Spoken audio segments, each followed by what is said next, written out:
히브리서 강해 말씀 계속 이어지고 있습니다. 오늘 본문은 히브리서 4장 14절부터 16절의 말씀입니다.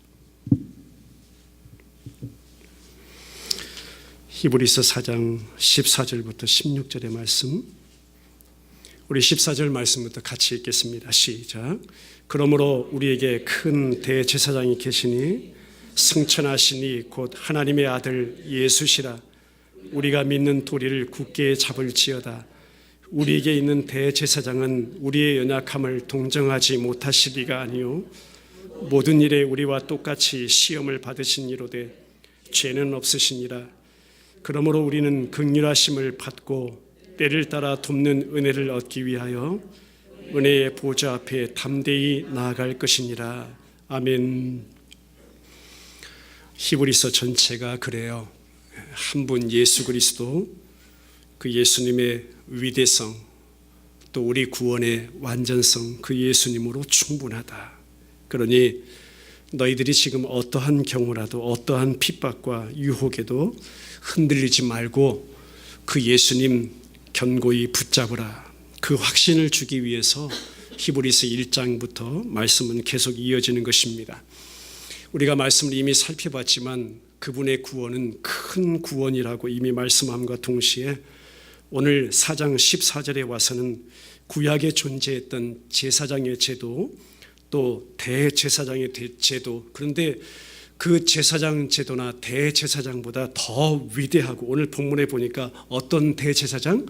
큰 대제사장. 함께 읽겠습니다. 14절 시작. 그러므로 우리에게 큰 대제사장이 계시니 승천하시니 곧 하나님의 아들 예수시라. 우리가 믿는 도리를 굳게 잡을지어다. 그러니까 왜 구약의 제사장으로 완성이 되지 못하고 또다시 그것도 오늘 본문에 보니까 큰 대제사장이 있어야 하는지 그 이유를 성경은 지금부터 말씀하고 있다는 것입니다. 나 스스로 율법을 지켜서 의로울 수도, 또 우리 죄를 사할 능력은 저와 여러분들에게 우리 인생들 가운데는 전혀 없는 것입니다. 그래서 그 백성들에게는 뭐가 필요했냐면 제사가 필요했고 또 제사장이 필요했던 것이죠. 그러나 저 구약의 그림자로 보여주는 그 제사제도나 제사장은 온전하지 못하였다는 것이고, 그 말씀이 오늘 동일하게 이 시대를, 광야 교회 시대를 살아가는 우리 믿는 성도들에게도 마찬가지입니다. 우리에게 큰 대제사장이 있어야 하는 이유가 바로 그것이다. 왜요? 내게는 의로움이라는 것은 하나도 없기 때문이고, 내가 나의 죄를 사할 수 있는 그런 권세나 권능이나 또 어떠한 능력도 어떠한 원인도 내게는 한 가지도 없는 것이고, 성경이 말씀하고 있는 구원 얻을 그 능력이 내게는 하나도 없다는 것입니다. 저나 여러분들의 그 연약함 때문에 오늘 말씀에 소개된 큰 대제사장이 저와 여러분들에게 필요하다라는 것입니다. 근데 그분을 오늘 성경은 어떻게 말씀하시냐면 우리 연약함을 체휼하지 아니하는 자가 아니요라고 했습니다. 체휼이라는 우리 성경에 뭐라고 번역됐습니까? 동정이라고 번역됐습니다. 체휼이라는 것, 동정이라는 것, 헬라어로 쉼파테오, 이것은 함께 아파한다는 것이에요. 그러니까 말씀을 다시 보면 그 예수님께서는 우리 연약함을 함께 아파하지 아니하는 자가 아니요, 함께 아파하신다는 것이에요. 더 쉽게는 동정하신다는 것입니다. 함께 하신다는 것입니다. 어느 순간, 어느 시간, 어느 장소에서든 어떤 상황에서든 그 하나님은 자기 백성들과 함께 하신다는 것이에요. 그래서 오늘 내게도 대제사장이 꼭 필요합니다. 그분을 성경은 곧 하나님의 아들 예수시라. 여기에 우리가 범하는 잘못이 몇 가지 있습니다. 뭐냐면 매일같이 내가 원하는 것이 이루어지는 게 우리는 하나님의 능력이라고 말하는 잘못입니다. 또는 나의 소원이나 나의 필요가 채워주는 그 종들을 말씀의 능력이라고 말하는 잘못입니다. 지극히 내게 현실적인 필요나 소원들을 이루어주는 것을 말씀의 능력이라고 여기는 잘못입니다. 내가 평소에 소원하고 바라는 것들을 이루어지는 그 비결을 말씀을 가지고 그 말씀에서 어떤 방법론을 제시하는 것, 그것이 그냥 하나님의 말씀이다라고 여기는 잘못입니다. 이것을 사람들은 좋아하고요. 이것을 사람들은 많이 따른다는 것입니다. 그것이 복이라고 선포하고 그것을 복이라고 믿고 살아가는 것이 우리 모두의 잘못이라는 것이죠. 여기에 디모데후서 4장 3절로 4절은 이렇게 말씀합니다. 우리 함께 읽겠습니다. 시작. 때가 이르리니 사람이 바른 교훈을 받지 아니하며 기가 가리워서 자기의 사욕을 따를 스승을 많이 두고 또 그 귀를 진리에서 돌이켜 허탄한 이야기를 따르니라. 귀가 가리웠다는 것이 뭡니까? 평소에 내가 생각한 교회, 평소에 내가 생각한 기독교는 이런 것이다. 예수는 이런 분일 거야 라는 그런 어떤 선입견과 편견을 가지고 우리는 내 자신을 위해서 그분이 또 교회가 그 어떤 것을 채워주면 그것을 가지고 나는 어느 순간 은혜 많이 받았다라고 이야기하는 것입니다. 그런 모양을 귀가 가리웠다라고 성경은 이야기해요. 그런데 그때가 어느 때냐면 바로 이때다라고 말씀하고 있는 것입니다. 우리 말씀 한번 다시 보죠. 아모스 8장입니다. 11절로 12절 시작. 주 여호와의 말씀이니라. 보라 날이 이를지라. 내가 기근을 땅에 보내리니 양식이 없어 주림이 아니며 물이 없어 가람이 아니요 여호와의 말씀을 듣지 못한 기갈이라.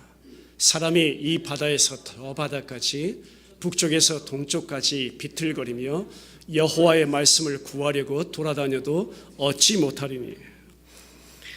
자, 이 말씀 보면은 오늘날 말씀 전하는 자들 수도 없이 많은데 가만히 보니까 성경이 오늘 지적하고 있는 것은 그저 인생들의 개인의 사욕을 채워주는 거짓 선지자들이 그만큼 많다는 것입니다. 정말 사모하는 자들이, 갈급한 자들이, 갈망하는 자들이, 예수 알기 원하는 자들이 복음을 들으려고 해도 복음을 들을 수가 없다는 것입니다. 찾고 헤매어도 그 복음이 전해지지 않는다는 것입니다. 많은 말들은 쏟아져 흘러나오는데 복음이 아니라는 것입니다.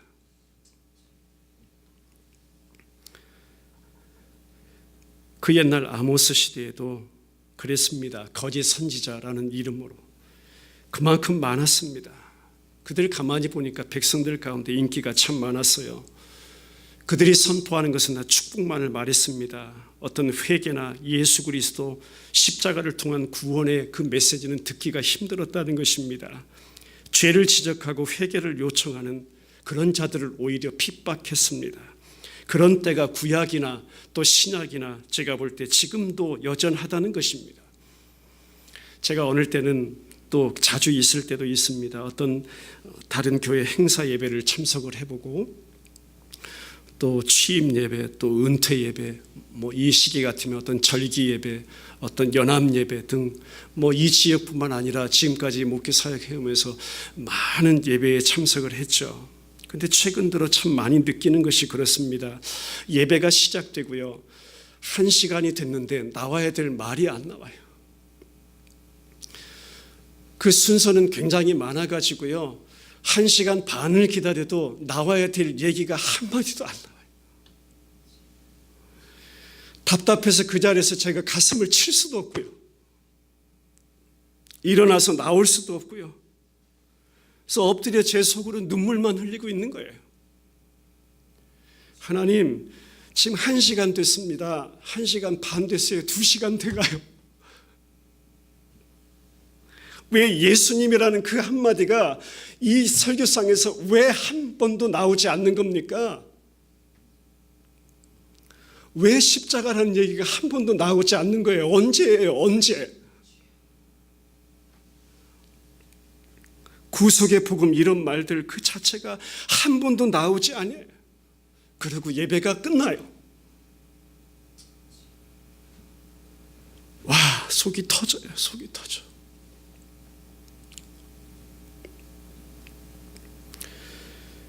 그 어떤 자리에서도 하나님의 말씀은요 살아있고 운동력이 있어서 우리 주의 백성들의 모든 생각을 다 분해한다고 했고 완전히 발가벗긴다고 앞절에서 저희가 이미 살펴봤고 그것을 해체시킨다라고 제가 설명을 드렸습니다.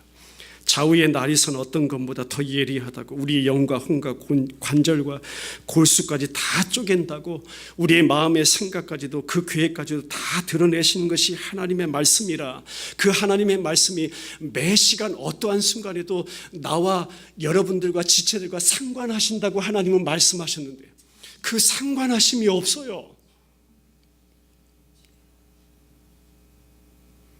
그 전해짐이 없어요. 우리 안에 드러남이 없어요. 뭐가 하나님의 말씀이요. 이사야 선지자가 이 부분을 이렇게 설명했어요. 소는 그 주인 알고 낙이 그 주인 구유를 아는데 이스라엘은 알지 못하고 나의 백성은 끝까지 깨닫지 못한다고 한 거예요.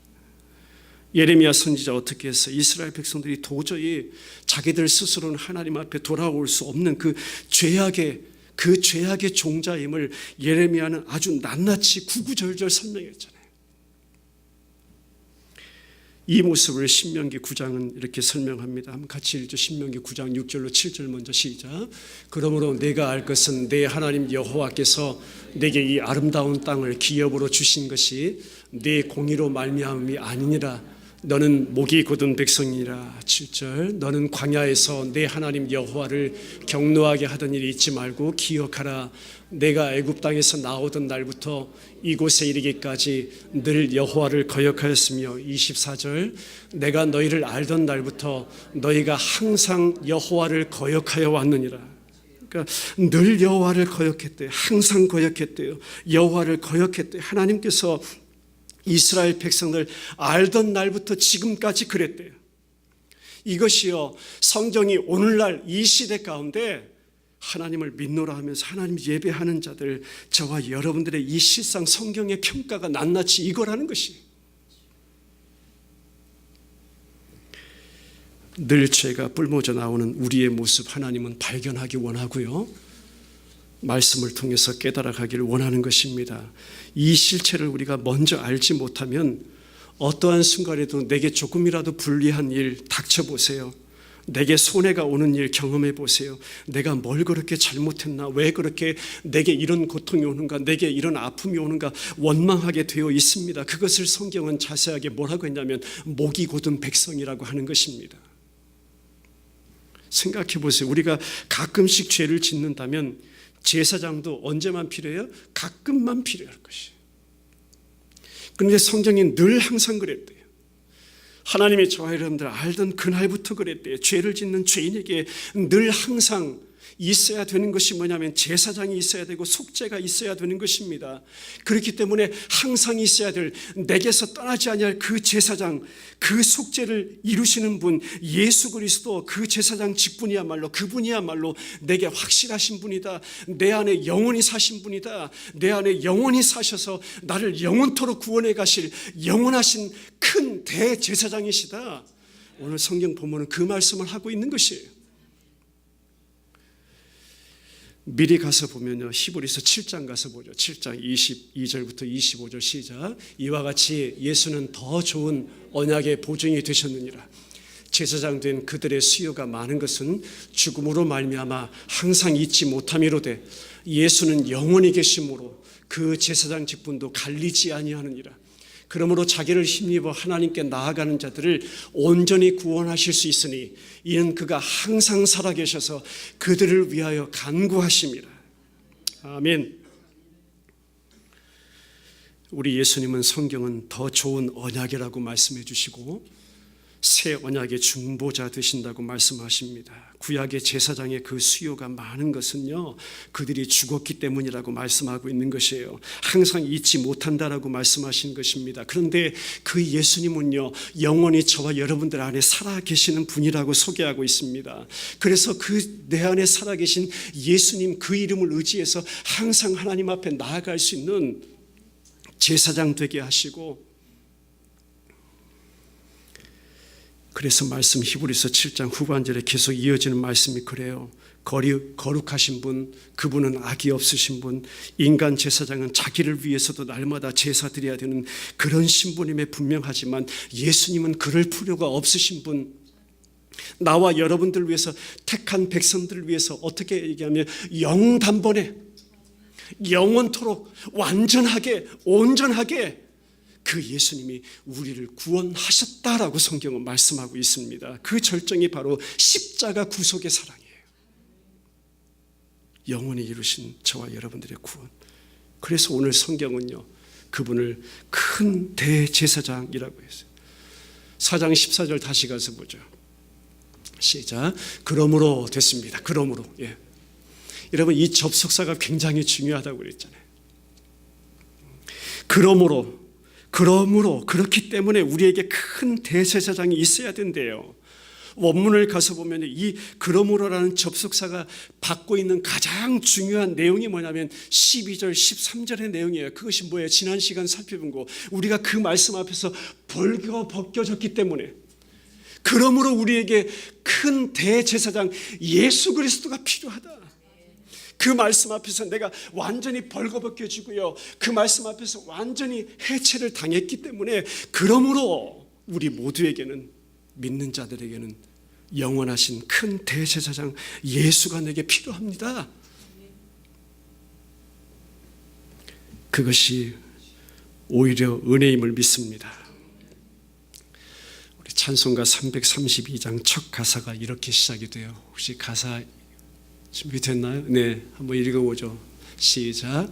나 행한 것 죄뿐이니 주 예수께 비옵기는 나의 몸과 나의 마음을 깨끗하게 하옵소서. 물 가지고 날 씻든지 불 가지고 태우든지 내 모든 죄를 멸하소서.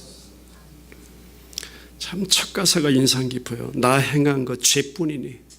굉장히 말씀적이에요. 굉장히 복음적이에요. 그 주 예수께 비워 나의 몸과만 깨끗하게, 물 가지고 주님 씻든지 불 가지고 씻든지 내 안과 밖 다 닦으사 내 모든 죄를 멸하소서.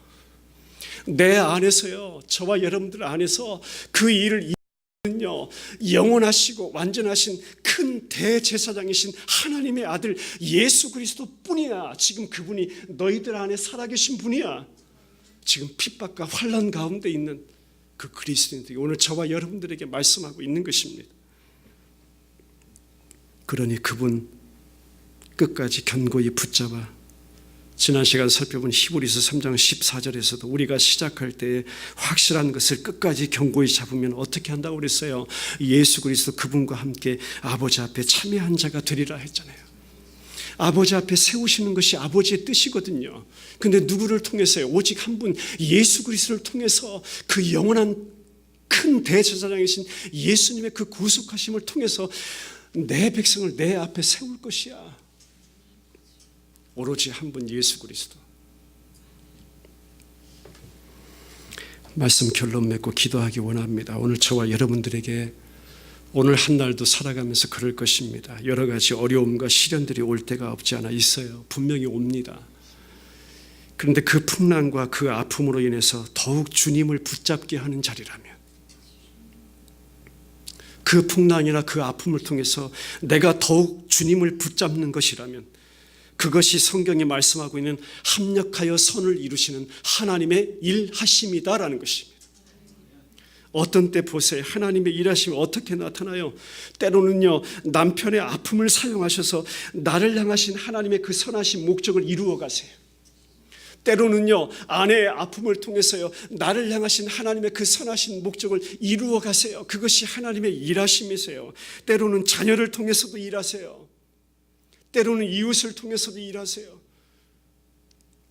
때로는 친구들을 통해서, 때로는 이웃을 통해서, 교회 가족을 통해서도, 직장 동료를 통해서도요, 그 모든 상황과 환경을 하나님 다 사용하셔서 누구를 향하신?